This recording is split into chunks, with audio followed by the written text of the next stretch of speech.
नमस्कार, मैं रीना चांदवंशी आज फिर से एक और वीडियो लेकर आई हूँ।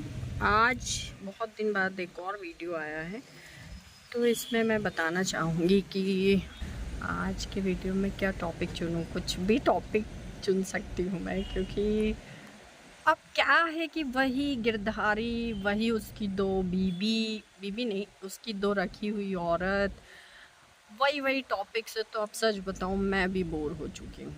और मेरी लाइफ ऐसा लगता है इन्हीं सब चीज़ों के बीच में इर्द गिर्द घूम के रह चुकी है। तो मैंने सोचा थोड़ा सा आज माहौल भी चेंज होगा, उससे क्या रहेगा कि माहौल भी चेंज लगेगा और कुछ हट के आज एक ब्लॉग बनाया जाए। तो मैं आई हूँ आज मेरे बच्चे को लेकर, जिसका नाम है रिया, और उसको लेकर आज आई हूँ मैं एडमिशन के लिए। तो एडमिशन तो हो चुका है, उसका आधार कार्ड थोड़ा सा अपडेट कराना था तो वो अपडेट हो रहा है। तब तक बच्चे यहाँ पे नाश्ता कर रहे हैं, तब तक मैंने सोचा मैं थोड़ा सा वीडियो बना लूँ। तो वीडियो अब तो कुछ नया नया हो जाए, वही तो वही पूरा।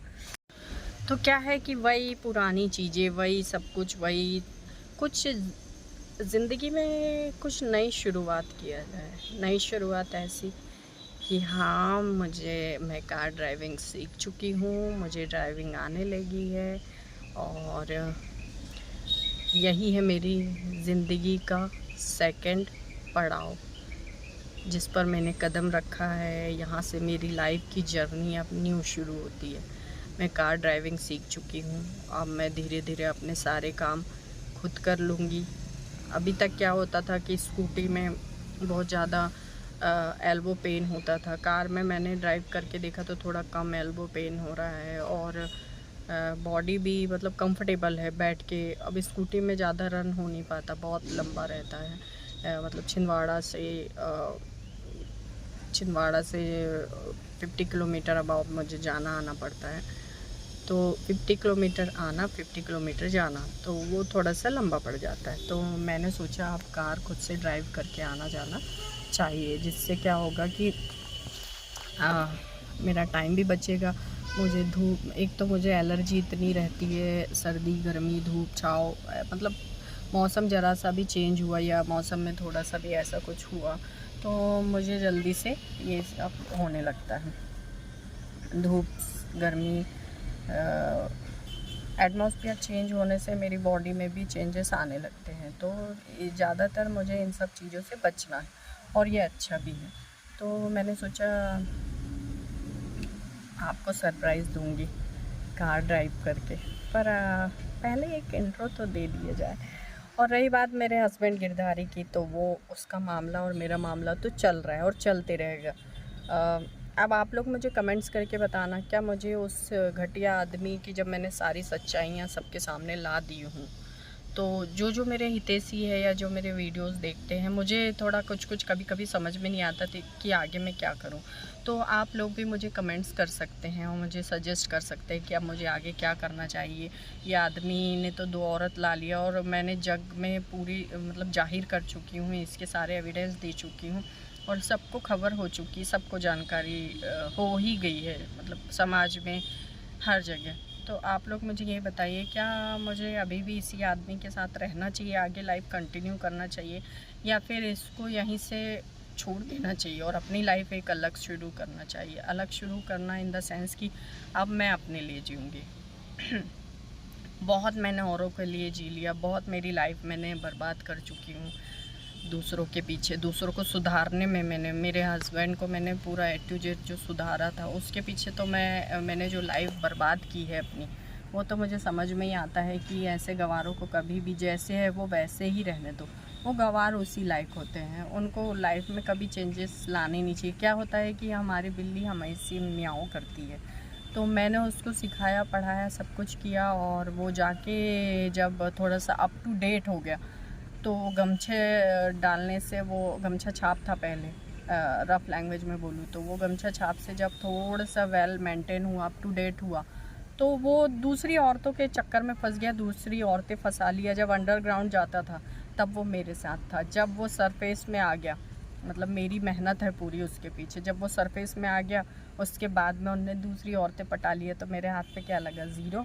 तो इससे मैं हर एक अपनी ज़िंदगी के हर एक पड़ाव से मैं कुछ सीखती हूँ।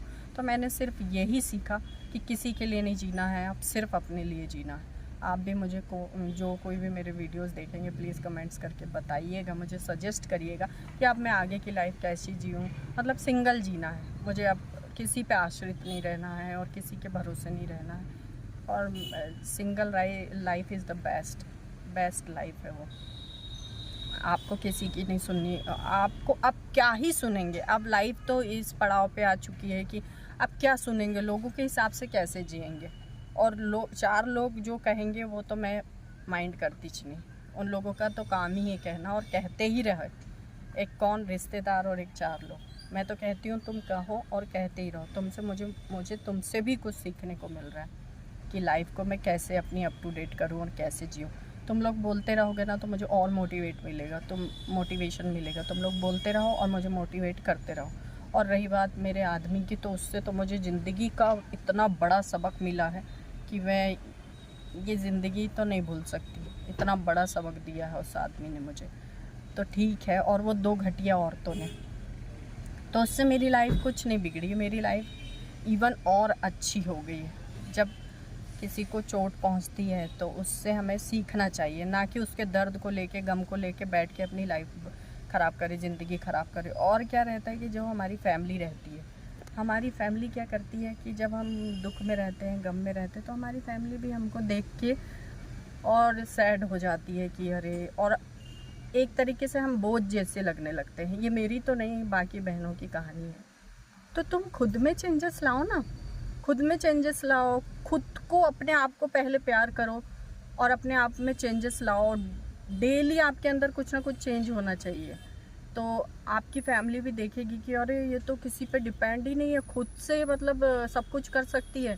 तो आपको बोझ क्यों समझेंगे लोग, आपके घर वाले भी बोझ क्यों समझेंगे। आप हो कि घर में आके एक तो बैठ गए हैं, ऊपर से भाई के ऊपर, बहन के ऊपर, फैमिली के ऊपर डिपेंड है, हर काम उनसे करवा रहे हैं। तो ऐसे में तो कोई आपको बिल्कुल कभी भी सपोर्ट नहीं करेगा। आप खुद का काम सेल्फ करें और दवाइयाँ लेके करें। जैसे मैं दवाइयों पे डिपेंड हूँ, तो मैं नहीं मानती कि दवाइयाँ लेके आप जी नहीं सकते। हाँ, जो 100 साल जीने वाला है, 100 ईयर्स, तो वो हम 50, 60, 70 जी लेंगे। उसमें क्या, दवाइयों के साथ इतनी भी लाइफ बहुत बिंदास जिएंगे, कोई टेंशन नहीं है। अब आगे की तो रत्ती भर भी टेंशन नहीं है मुझे।